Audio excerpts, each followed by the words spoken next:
Assalamualaikum warahmatullahi wabarakatuh. Saya dari Tegal, Gus. Ampunten badhe curhat niki. Nggih. Sesamune kula secara hakikat niku ngerjakaken sirul asrol teng manah kula. Dipandang secara teng syariat niku bertentangan, Gus. Kadang-kadang niku napa salat mawon ngangge mboten ngangge waktu, bolong-bolong, Gus. Bolong-bolong ompong niku kebanyakan ompong, Gus, niku, Gus. Nggih terus terang ngoten. Niku kedahe tek pripun teng panjenengan niku, Gus. Ampun nggih, Gus. Sampun. Assalamualaikum warahmatullahi wabarakatuh. Waalaikumsalam warahmatullahi wabarakatuh. Ketika kita mau sowan untuk bertemu Allah, ada dua sistem di sini. Pertama sistem wasilun, kedua sistem majdubun. Tinggal kita milih sistem yang mana. Apa sistem wasilun? Sistem dari bawah ke atas. Istilah kita naik tangga. Sistem di mana kita dari syariat, thariqat, hakikat, ma'rifat. Itu sistem wasilun.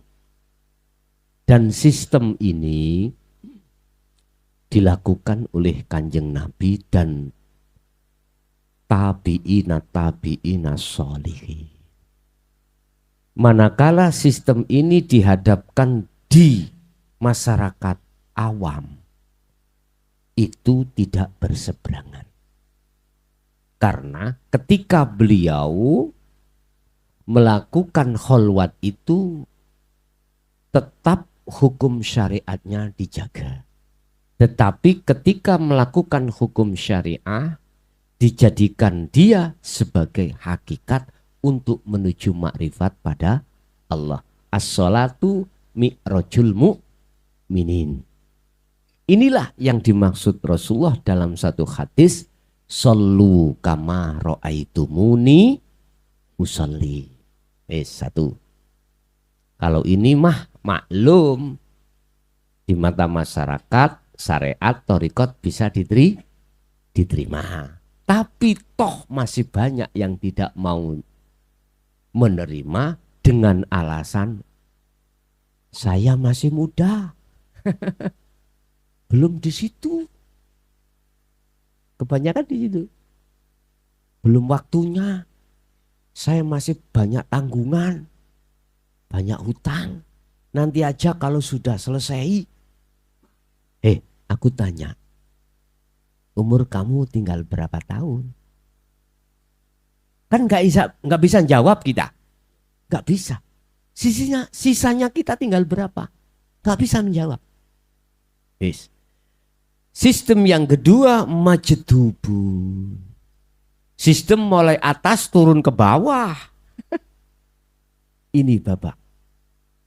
Intinya sistem di mana jenengan ini sudah tidak lagi mempunyai toleransi terhadap hukum syariat. Gambarannya gimana? Gini. Apapun yang dihadapkan Allah, saya setiap hari rujukan ini ngati. Saya sekarang disuruh kerja. Di dalam kerja ini dia sibuk untuk bertemu Allah. Udah nggak ngereken yang lainnya.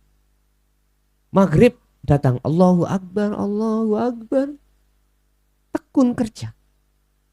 Karena dia menikmati bertemu Allah ketika saat jasad melakukan pekerjaan. Miturut hukum syariat thariqat seperti itu jelas dikatakan salah. Nah gitu ya. Dikatakan salah. Kadang-kadang juga lain persoalan lagi.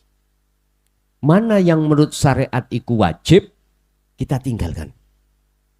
Mana yang menurut syariat itu harus dilarang, kita lakukan.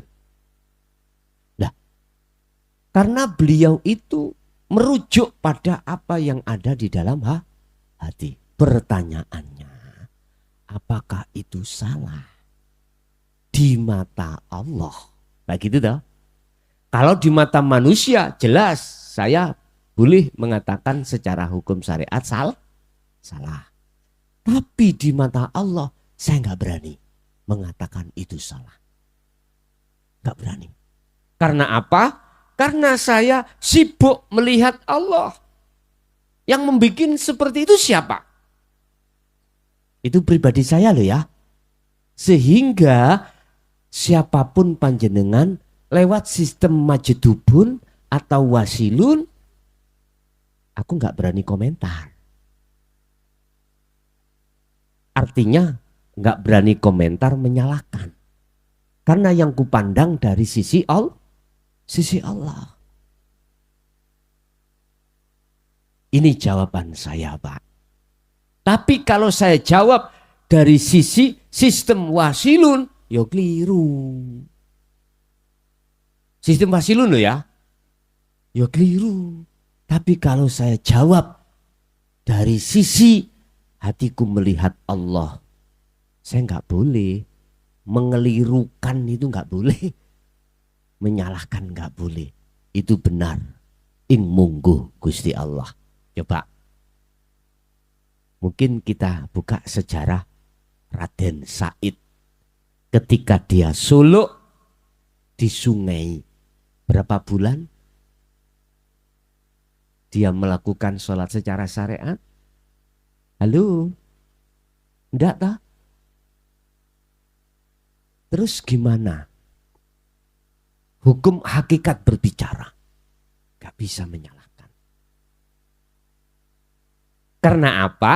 Karena di saat dia majedubun itu jelas Allah menarik akal sampean dari persoalan-persoalan urusan dunia.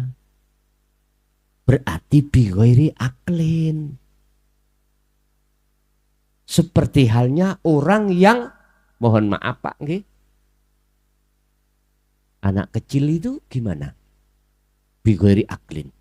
Bisa dihukumi? Ya sudah.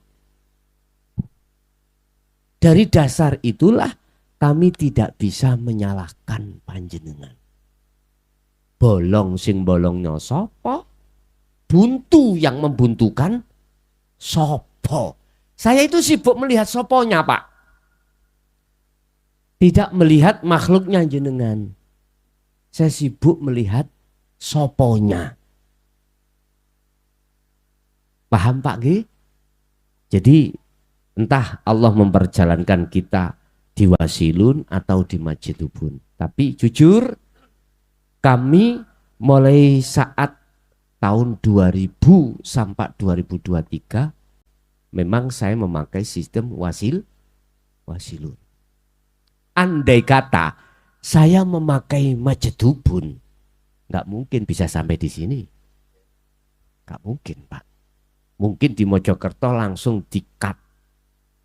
Udah, di-cut sudah. Berhubung saya memakai wasilun, pilih amannya biar sedikit dengan sedikit iman umat manusia itu beralih. Yang tadinya beriman pada selain Allah, sekarang iman pada Allah. Contoh, tadi berkenaan dengan pertanyaan Bu Lurah ya. Saya tadi beriman yang berbicara, yang memaki, yang menghina itu adalah makhluk. Nah gitu toh. Saya yakin makhluk karena wujudnya makhluk. Lah sekarang saya beralih, yang tadinya iman saya terhadap makhluk, saiki iman pada Allah. Berarti yang bicara tadi siapa? Allah bagi saya. Sama halnya gini Pak. Ini musim hujan. Biasanya musim hujan itu kalau debit air itu tinggi hujan, terjadilah banjir. Kalau sudah terjadi banjir, rentan tanggul ini jebol.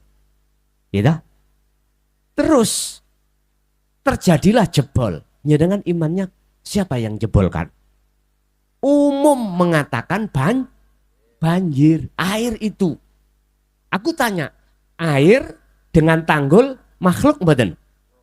Nah, makhluk. Makhluk punya enggak kapasitas untuk merusak?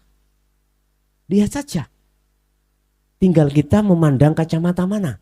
Kalau kacamata syariat, ya jelaslah secara akal ngomong kalau tidak ada banjir tanggul tidak akan mungkin jebol. Cuman kita tidak menyadari, Pak. Di dalam di luar air itu ada Allah. Gak sadar. Karena mata hati kita yang disebut basiroh tertutup, buta alias, sehingga tidak bisa melihat Allah di situ. Yang tampak, yang nyata akhirnya adalah makhluk yang berupa air. Itu pasti, Pak.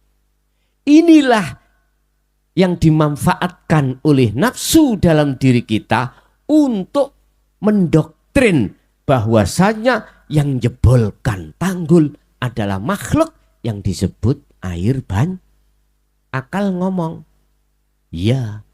Akhirnya akal disuruh nafsu kita untuk bicara pada hati, pada ruh. Ruh percaya kalau yang jebolkan tanggul adalah air. Berhubung ruh ini tidak punya barometer, alat untuk menetralisir kabar itu, percayalah hati kita, iman kita akhirnya jatuh pada makhluk. Inilah pasal 2 ayat Al-Baqarah ayat 257. Ini condongnya akhirnya hatiku pada makhluk. Condongnya imannya pada makhluk. Akhirnya saya marah-marah, Pak. Karena di pinggir tanggul itu kami punya tambak. Punya tambak. Siap manen. Besok manen, sekarang kena banjir. Akhirnya ikannya ini melebar ke sungai kecil, melebar ke rumah-rumah orang. Bangkrut doh saya. Marah enggak aku? Marah. Marahi siapa? Akhirnya marahi pejabat-pejabat. Akhirnya ngomong, wah gak kuat tanggulnya, gara-gara semennya kurang. Lah gitu dah. Akhirnya ngelambrak gak putus-putus. Yang terjadi penyakit di dalam hati, itulah yang Allah katakan fi qulubihim maradun fazadahumullahu marodo. Panasi hati disonggo dewi. Ya, kalau panasnya matahari bareng-bareng. Yakin yang panas itu kita sendiri. Tetangga nggak mungkin ikut panas. Salah kita sendiri. Oleh sebab itu, mohon maaf kalau saya melihat soponya, Pak, saya tidak akan pernah bisa menyalahkan. Itu yo karena Allah, yang wasilun yo karena Allah. Tapi hukum sunatullah mesti berkata, walaupun kita menanam biji kacang nggak ada kulitnya, nanti kalau tumbuh menghasilkan ada kulitnya? Pasti. Nanti syariat jenengan terbangun dengan sendirinya di situ. Nikmat bertemu Allah waktu makan, nikmat bertemu Allah waktu sholat, dan begitu. Allah nanti akan mengarahkan sendiri. Oke. Tasik wonten ada lagi? Cukup? Ini jam 10:30. Di sini sudah masuk, Bu, nggih? Sudah masuk, pemerintahan sudah masuk ya? Sudah aktif, nggih? Nggih. Mungkin untuk menghormati teman-teman kita yang besok itu ada kerja, bisa kita tutup. Untuk jadwal 3 bulan ke depan itu jatuh tanggal 21 Juli ya, Jumat yang ketiga. Entah urusan terletak di Jawa Tengah sebelah mana, Saya nunggu informasi mawon. Tadi pengurus terserah nanti bagaimana. Begitu. Bapak Ibu hadirin jamaah rahimakumullah, itulah apa yang bisa kami sampaikan. Mudah-mudahan disertai Allah, hidayahnya Allah, sehingga menjadi ilmu yang bermanfaat baik terhadap kita dan anak putu kita ila yaumil qiyamah. Lahumul Fatihah. Bismillah.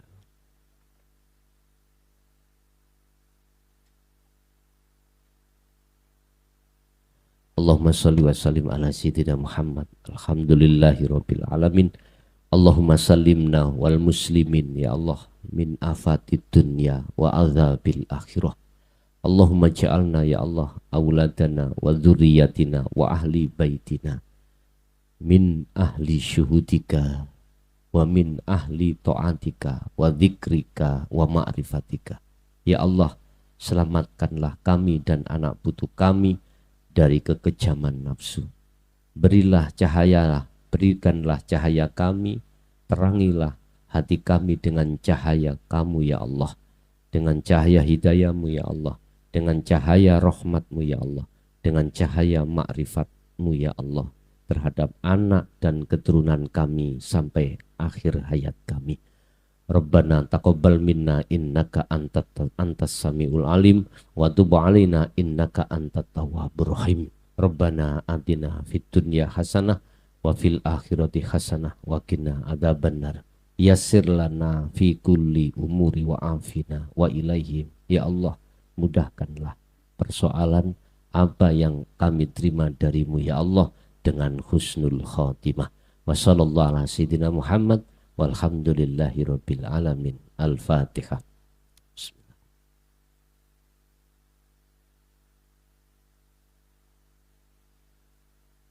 Kurang lebihnya mohon maaf. Akhirul kalam. Hadanallahu wa iyyakum wal afa minkum.